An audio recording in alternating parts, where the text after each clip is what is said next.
کچھوے اور خرگوش نے آپس میں شرط لگایا اور یہ کہا کہ جو بھی 100 فٹ کا فاصلہ کم سے کم وقت میں سب سے کم وقت میں طے کر لے گا وہ اول آئے گا، وہ جیتے گا.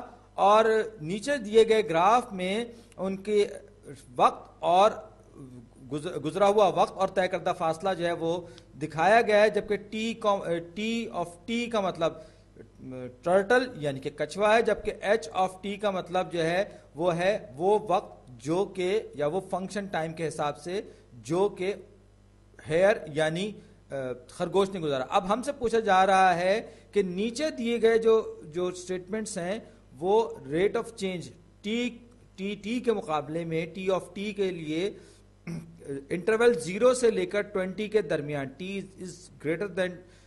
از بٹوین 0 to 20 پر کس طرح سے اپلائی ہوں گے، کیا معنی رکھیں گے. تو اگر آپ دیکھیں تو کچھوے صاحب جو ہیں 1 سیکنڈ گزرنے کے بعد اگر آپ غور سے دیکھیں تو یہ اس کی جو اسٹریٹ لائن بن رہی ہے، کچھوا جو ہے مسلسل ایک ہی سپیڈ سے ایک جس کو کہنا چاہیے کہ کانسٹنٹ ریٹ سے چلتا چلا جا رہا ہے، رک نہیں رہا. تو اور دوسری بات یہ کہ وائی ایکسس پہ آپ دیکھیں گے تو 1-2 فٹ کے حساب سے نہیں بلکہ 5-5 فٹ کا ہر نوچ ہے. یہ بات ذہن میں رکھنے والی ہے. تو اگر کچھوے صاحب نے 1 سیکنڈ کے بعد 5 فٹ طے کر لیے، 10 کے بعد انہوں نے 2 سیکنڈ کے بعد انہوں نے 10 فٹ طے کر لیے، تو ٹرٹل کا ریٹ یعنی کہ ٹرٹل صاحب کے دوڑنے کی، کچھوے کے دوڑنے کی رفتار، چلنے کی تو خیر نہیں کہیں گے، دوڑنے کی رفتار جو ہے وہ کیا ہوگی 5 فٹ فی سیکنڈ، کیونکہ ہر 1 سیکنڈ بعد وہ 5 فٹ کا فاصلہ طے کرے. اور یہ بات ان کے 0 سے لے کر 20 تک کے درمیان ظاہر ہو رہی ہے. یہ کانسٹنٹ ریٹ سے نہ ان کی رفتار بڑھ رہی ہے نہ ان کی رفتار کم ہو رہی ہے، یہاں تک کہ وہ 100 فٹ کا فاصلہ انہوں نے طے کر لیا. تو یہ لکھا کہ tortoise walks at 5 feet per second the whole time. جی ہاں یہ بات صحیح ہے، کیونکہ جو کچھوے صاحب ہیں وہ سارا وقت، اور یہ واکس کا لفظ جو ہے یہ وقت چلنا ہوتا ہے، تو دوڑ رہا ہے، بلکہ بجلی بھرا ہوا کچھوا کہیں گے اس کو.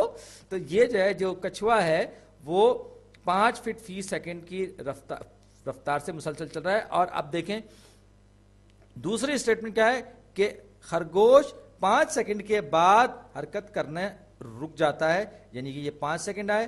اب ایچ آف ٹی یعنی کہ ہار یعنی خرگوش صاحب کا گراف آپ دیکھیں تو 5 سیکنڈ تک تو وہ بہت تیزی سے دوڑتے رہے، اور اس کے بعد اچانک وہ کہیں بیٹھ گئے، درخت کی چھاؤں میں بیٹھ کے آرام کرنے لگے، استراحت فرمانے لگے.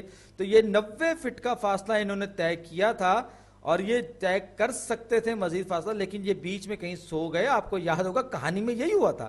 تو یہ اسٹیٹمنٹ صحیح ہے، لیکن یہ T of T per apply نہیں ہوتی، کیونکہ سوال میں ہم سے کچھوے کے بارے میں پوچھا گیا، خرگوش کے بارے میں نہیں پوچھا گیا. اس کے بعد ہے کہ کچھوا 18 فٹ پر سیکنڈ کی رفتار سے دوڑا پہلے 5 سیکنڈ کے لیے. تو پہلے 5 سیکنڈ کا انٹرول اگر ہم دیکھیں تو یہ 0 سے 5 تک ہم یہاں آئے، اور جب ہم یہاں پہنچے تو یہ وائی 90 فیٹ کا ہو چکا تھا 5 سیکنڈ میں. تو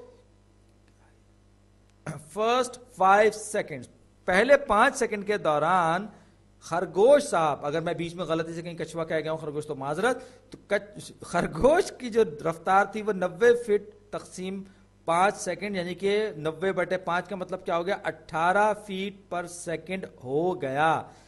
بات تو صحیح ہے، لیکن ایک بار پھر اس کا تعلق کچھوے سے نہیں ہے، خرگوش سے ہے. تو ہم کو تو کچھوے کی بات کرنی ہے. اور آخر میں لکھا ہوا ہے کہ خرگوش صاحب جو تھے وہ ریس جیت گئے. یاد رکھیں ریس جیتنے میں 100 فٹ کا فاصلہ پہلے طے کرنا ہے، پہلے طے کرنا ہے، یعنی اس مارک تک پہنچنا ہے 100 فٹ تک جس تک کہ خرگوش نہیں پہنچا، کچھوا پہنچا ہے. خرگوش تو بیچ میں پڑا ہوا کہیں سو رہا تھا، لہٰذا یہ جو آخری والی اسٹیٹمنٹ ہے یہ تو بالکل ہی غلط ہے، بے تکی ہے، انہوں نے کہانی کا مورال بگاڑ دیا. تو پہلی اسٹیٹمنٹ درست ہے، یہی ہم مارک کریں گے.